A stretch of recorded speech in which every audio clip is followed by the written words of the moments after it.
Ciao and happy Friday, everyone. Welcome to another episode of Friday Somm interview with Marcello Palazzi, portfolio specialist of wine imports, where we travel across the United States interviewing wine professionals about Italian wines.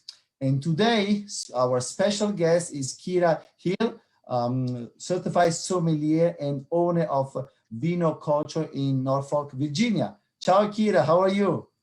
Ciao, Marcello. I'm great. How are you? Very good, very good. First, thank you so much for accepting my invitation for our episode. I want to thank you, all two people, the two persons that made this possible. They connect us together. So I want to thank you, Zach and Josh Wright, both with the wine boat. Zach is with the wine boat imports as well, and Josh is our sales consultant wine boat in Virginia. So I want to thank you, Zach and Josh, for the help. And so I just met you a few minutes before we went live, so I don't know too much about you as well. Many of our friends. So why you don't tell us a little bit about you, where you're from, and how you got involved in the wine industry and what you do with your beautiful store and your wine activities. Awesome. Well, thank you again for having me. It's a pleasure to meet you. Hopefully we get to see each other in person one day soon. So yes, I began my journey of wine back well before I was 21, and I started selling wine in restaurants and started having to learn about food and wine pairings to be able to sell more so I could make more money. Soon as I turned 21, though, I got a job as a cashier in a wine store, and that began my intellectual experience with wine, where I really started asking all of the questions and reading the books. And it was only a couple months later that I started running tasting tables and then started hosting tasting events at people's houses. So I got really excited about wine, about how wine brings people together, and how wine and food specifically creates these magical experiences that are unrivaled with any other experience that we can have, maybe except for music, I think. So yeah. So I was up in DC for about 5 years. I was running a wine store up in DC, outside of DC, and I came down here and started running a wine bar in Norfolk, Virginia, and was with them for about 5 years too. And wine education was always part of my job, but only part of it. And I loved developing wine education programs. But 2 years ago, I decided that that's really the only thing I wanted to do. I didn't want the other things kind of distracting me. So I started my company, Vino Culture, and I started just doing wine education events. So I traveled to restaurants all over the area so that I wouldn't have to just be limited to the people in one city or one brick and mortar restaurant or retail location. So I traveled around and hopped all over the place doing basically wine education pop-up events, and then did private events as well. And post-COVID, obviously, I'm doing more virtual events, and I switched over to wine retail. But been a sommelier for about 5 years, and my passion for wine has only ever grown. And I'm sure you know how it is. The more every day when you learn something more about wine, which happens every day, you realize that you knew nothing about wine the day before. And it's such an exciting venture, knowing that we'll never know everything that there is, but it's an exciting thing to attempt to do. Yeah, no, absolutely. I agree with you. And even when you can just, even if you focus on just one wine country, it's extremely, like Italy, it's extremely, challenging every day, a new grape, a new law, a new appellation. So it's really interesting. Actually, I think that's the fun of, the wine industry. Really, it's never boring. There's always, something to learn and share with other people. So that's great. Obviously, I love the fact when I was emailing you that when I mail you, automatically there's an email coming back say, sorry, but I'm probably delivering wine or I love the fact that I can see that you're really hands-on and active and really busy. That's great with all these events and all these educational wine. So thank you so much. So without furthermore, let's dive into today's conversation because I know our people, our friends that would like to know a little bit more. So tell us where we're going today, where you bringing us as I'm gonna share my screen. Hold on, no, this one. Let me see. There we go here, sorry. So today we are in Italy, but exactly where? Fabulous. Well, we are in the Puglia area of Italy, so the heel of the boot of Italy. You can see on that map right there. I have a map here, but it's better that you have it because mine has a big glare on it. So that red area. So in Italian, it would be called Apulia. We call it Puglia, or if you're going to be real American, Puglia. But we try to say it as correctly as possible. So Puglia, and so even though it's the heel of the boot of Italy, and we have this warm Mediterranean climate with like super hot, very dry summers, and just kind of mild winters, you do have some pretty high elevation areas within like mountainous areas on the strip. So it goes from sea level to higher elevation pretty quickly. And so it gives you kind of a dramatic fluctuation of different types of wine that can be grown there with that higher elevation. So love the diversity that all of Italy has. You know, you've got hundreds and hundreds and hundreds of indigenous grape varieties that are just really grown in each individual location, each individual village. But we also have some international grape varieties grown throughout, like the one we will be drinking today. So within Puglia, the grape that we're drinking today, Primitivo, is very widely planted and really well known. So yes. Absolutely. No, that's totally correct. And I totally agree with you. The people think, Puglia, it's, pretty flat, but there is a mountains inland where you give the opportunity of these different, style of wine and also where you can grow different grapes. Just a few things for our friends that are watching. Puglia is also as famous for many important things. Obviously, the truly that everybody is familiar. If you visit Puglia, it's amazing. Those are very old ancient structure of a house as well. Puglia is one of the longest coastline of any Italian mainland region. That's very unique. It's around 500 miles. Very beautiful place for vacation. The summertime, it's gorgeous. As well as that Puglia was known as the bread basket of Italy. This is due to the area large production of pasta and bread. Something that can be tracked back to the Mussolini rules over following the World War I. So a lot of history, a lot of great things, obviously in food and climate, as you say, also the landscape. It's beautiful. So here is a little bit map in detail for the appellation of our friends, where they can see, like you were saying before, there are different areas with different appellations. They have, you have on the Salento, on the Brindisi, on the other coast, you have, more like, rosé style wine, more on the style, and then you go on the area of Gravina, where we are tonight, this evening, with the Botromagno family. And I want to say hi to Alberto and the Beniamino D'Agostino brothers that run this wine with their family, with their parents.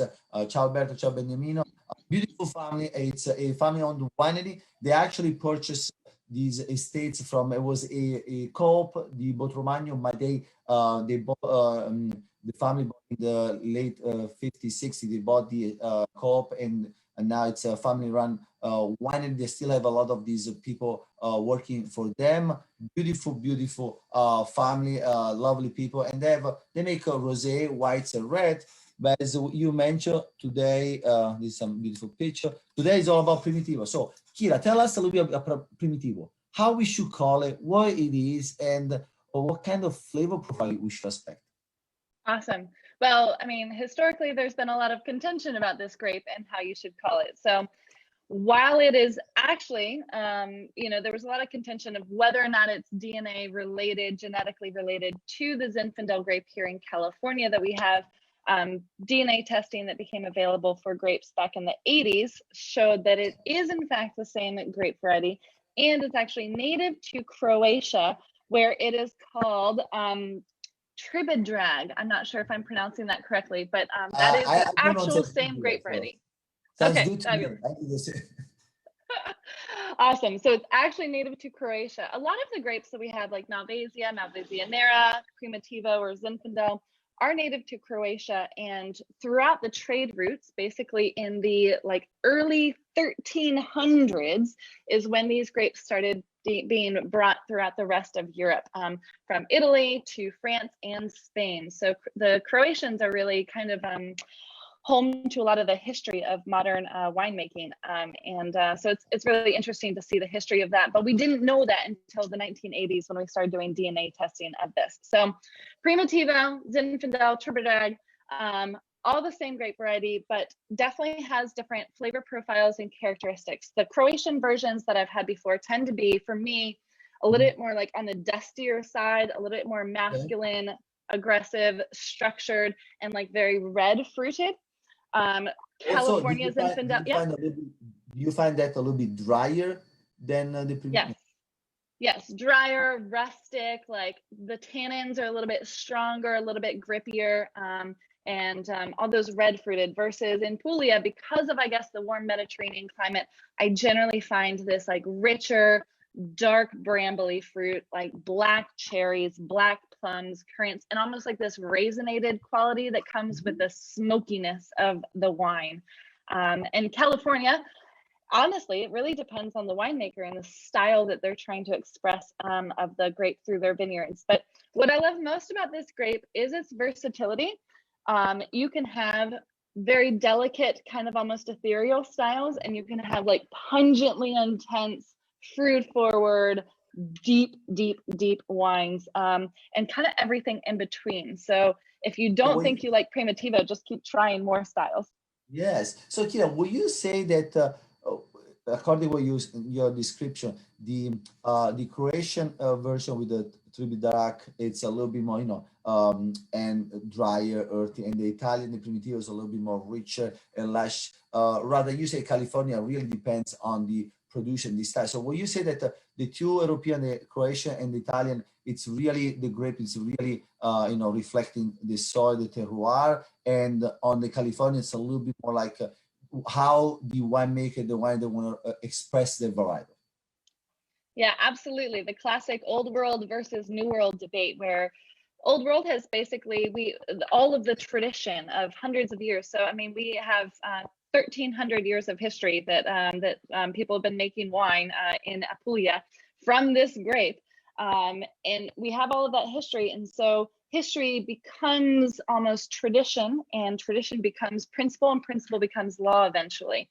Versus in California, we've basically been making premium wine only for the last like 75 years. So there's not as much of that history kind of weighing anybody down. There's a lot more innovation, which can be a good thing. It can be a dangerous thing, because you kind of almost always know what you're going to get when you get a Primitivo from Puglia, whether it's oak aged or stainless steel aged. But in California, there's a lot more variability. So it's a good thing and a questionable thing. Yes, that's why actually I think it's important, because sometimes, and I noticed this, and maybe you can share with me if it's the same with you. Every time that I did an education event with the consumer, when I tell people Primitivo, it's very good, because now people they know about Primitivo, and the first thing they say, oh, it's the Italian Zinfandel. And I always tell them, I say, well, I mean, let's talk about it, because it's like you mentioned, genetic DNA related, all three varietal, we know that. But as you were correctly saying, the flavor profile is quite different, especially I would say the California, style, especially if you find some of those very rich Zinfandel with a higher alcohol, they are very nice, but they are for sure quite different from some Primitivo, especially like a Primitivo that we're going to taste today. It's a very, everyday approachable style of Primitivo. So that's a question for you. With the, I remember when we were sending email back and forth to decide which wine, to talk about today. You mentioned, you mentioned a few options. One of them was Primitivo. You say, probably because of the time of the year, the weather. So tell us a little bit. You think that would be this one would be a nice wine for this time of the holidays, with Thanksgiving, with a little fall kind of weather? Absolutely. Well, I don't think it's like the perfect pairing for turkey, because turkey is a drier meat, and this is a pretty spicy, intense red with higher levels of acidity, just because we're at 2,000 feet elevation on this. It's going to go great with everything else on the table. I personally, I'm not a huge turkey fan. So when I think fall and winter, I think more like braised meats. I think like hearty stews.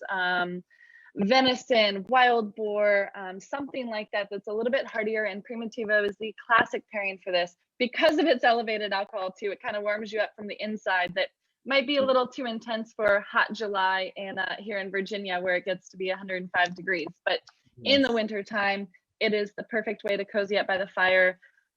You know, Italian sausages, roasted peppers, and just make a meal out of it. No, or maybe if you're an Italian heritage family, like many in United States, I heard when I came here the first time, I didn't know, but many Italian Italian American family in the States during Thanksgiving, they also do turkey and lasagna. There's always like a trail lasagna coming somehow. If you open a drawer, you open a cabinet, there's a trail lasagna coming out, you know, somehow in the last minute. So probably would be also a good, you know, wine to share with some delicious lasagna. So in specific, why we don't go ahead, I believe you have the wine with you today. Why don't you go ahead and guide us and our friends, our viewers through these beautiful Primitivo Botromagno Primitivo 2018.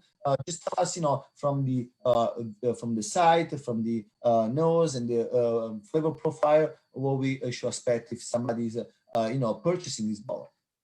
Awesome, cool. So just so you know, Botromagno has several different labels. So don't be you know, don't be scared when you see the different labels. This is their stainless steel aged and fermented wine. They also have some oak aged fermented, oak aged wines as well.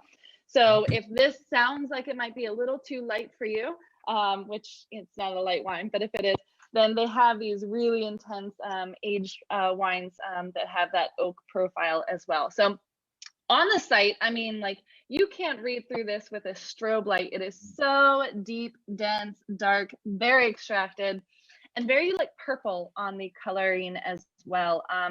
So deep, almost like violet hues with like blue undertones. So really expressive nose, but it's not alcohol in your face like some Primitivos can be. I have found where especially some California Zinfandels at like 16, 17% alcohol. It's a little bit more reserved on the nose. You have those like smoked plums, like damson plums, and black cherries and blackberries, but you also have this like red fruit, which is what I love about this grape, whether it's from Croatia, Italy, or California.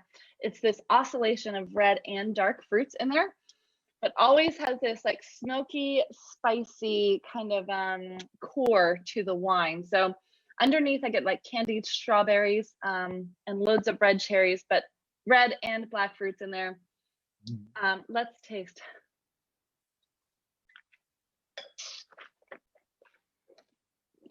I love how it coats the palate, but it doesn't assault the palate.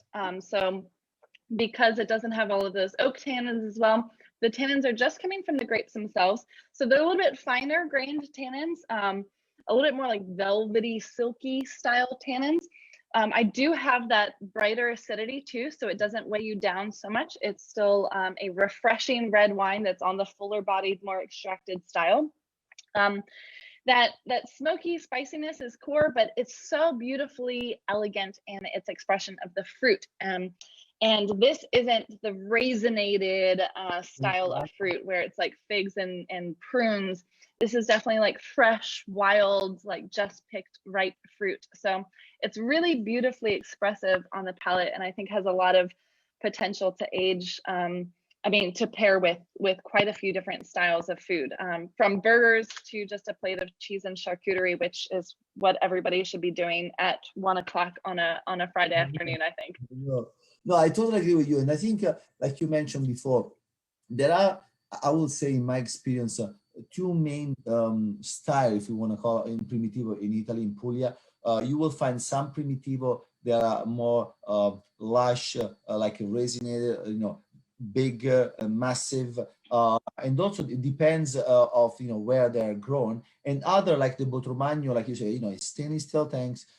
You get a beautiful bright acidity because of the elevation. That's very important from this area, and that's why I want to focus for our viewers. We are in Puglia, but we are in Gravina, and Gravina is you know, has a very high elevation. We are almost, like you mentioned before, almost 2,000 feet above sea level. That's a quite an elevation, especially for in the south of Italy. And just to give an idea, the Gravina is such a unique, a different landscape than the rest of Puglia that the last James Bond movie, actually one of the scene was actually they recorded in Gravina. There's this, you know, when there's the scene when he jumps over the bridge, right? Goes down the bridge. That's actually the bridge of Gravina. If you go at Botromagno, you can see the bridge where the James Bond 007 was filmed. And because of this scenario, is such a very kind of rustic, and these high heels and these houses, it looks very intense, and that's why this wine, it's much more like you say, bright. It's not this heavy primitivo, even though the alcohol content on this vintage is 14%. Because of the varietal itself, but the expression of the terroir of the Gravina and the style with the stainless steel tanks, they really keep the wine fresh with all these rich components. So I think that's important for our viewers to remember that not all primitivos. If you had some primitivos that are a little bit more resiny, like you say, or richer, heavier, there are also other styles that you might want to try if you have your best experience with these primitivo that are a little bit more richer and kind of very warm. But I know, I agree, it's a beautiful, very medium body plus for sure red wine. So when question for you, when your customer, they are not familiar with an indigenous Italian grape, in this case it's a little bit more helpful because we have the Zinfandel that can help. But let's say that we're talking about a grape that there is no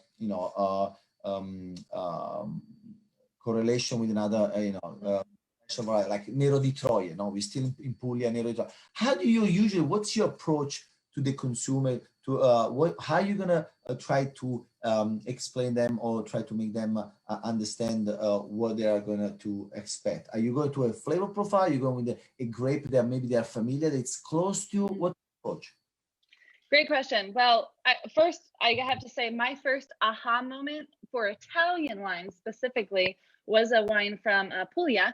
It was a Cantina San Marzano, their Salice Salentino. And it was beautiful. So up until then, now granted, I'm like just turned 21, so my experience with wine was more limited to the Italian wine served at restaurants. Was like, straw bottle Chianti, and that's what I thought of Italian wine. So I told my Italian friend, I don't really love Italian wines. He was like, what? How could you? So he just opened up like 20 Italian wines for me. He was like, you have to try all of these. And then if you still say you don't like Italian wine, fine, but you have to try all of these from like north to south. And I fell in love with this Negramaro Malvasia Nera blend. And but I had no idea what it was, and I was like, oh, so it doesn't all taste like straw bottle Chianti in cheap Italian restaurants. So I guess my big way to get people to try new things is literally just try it. You cannot write off an entire region. You can't even write off a whole grape unless you continue to try it. And as you continue to try it, you see your palate continue to develop and expand. But I generally, for Italian wine, focus less on the actual grape variety, because there's hundreds and hundreds and hundreds of them, and more on the village and style. So some people are going to love Northern Italian, wines more, whether it's Nebbiolo from Barolo, or maybe it's, Barbera or Dolcetto. That has a little bit more of a similar profile to it than your Sicilian wines, Nerdavola or something like that.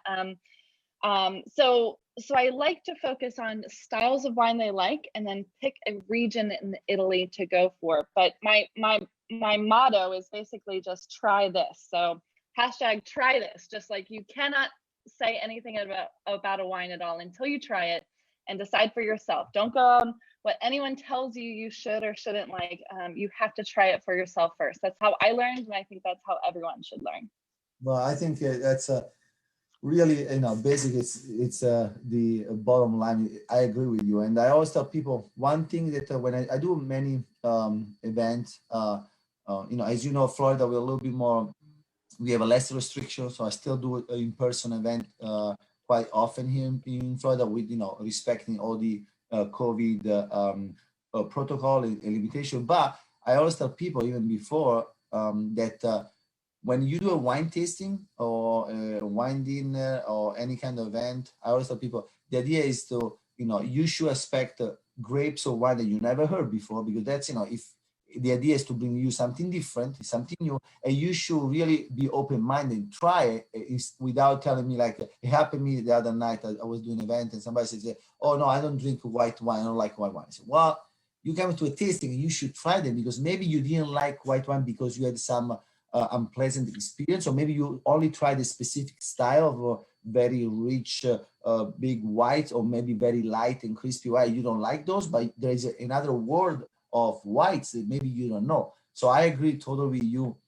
Always, actually, I tell people, when you don't know a grape and you're not familiar with the wine, that's when you should try it, because that's when you should be curious about it. Maybe you're missing out something. So, and I truly believe that Italian wine, in this case, like the Southern Italian wine with the Puglia, there is so much value that it's actually sometimes going outside the most famous and most demand appellation from Italy, France, United States, domestic. You can find some great deals, some great values for yourself to enjoy at home, because obviously Puglia does not have the same attention, the same market and Piemonte or Toscana. So you can really find some great values in those areas. So that's absolutely true. So yeah, I love the description. I think you really nailed the description of the Botromagno Primitivo. One thing that I always ask everybody is almost our time, it goes pretty fast. Before we close, I always give up my guests the opportunity to do a 1 minute kind of be the Italian ambassador. You're promoting Italian wines. What you would like to say to our viewers, to our friends about Italian wines, just in general? So that's a Kira, 1 minute on Italian wines. Why we should drink Italian wines? All right.